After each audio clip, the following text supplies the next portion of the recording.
Now, GE Healthcare is also a large and important customer of PTC, and they actually own quite broadly across the portfolio. But this case study is about their service operations.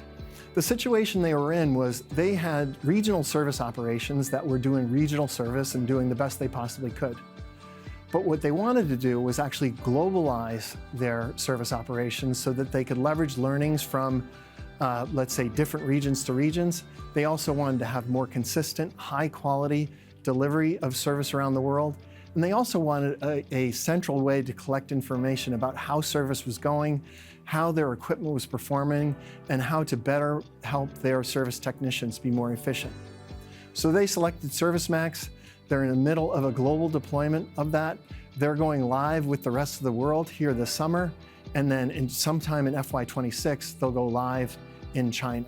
And so this is a good example of a customer who's leveraging a lot of, let's say, digital information from the front half of the infinity loop in engineering out to service, and then being able to collect information and bring that back into the overall enterprise.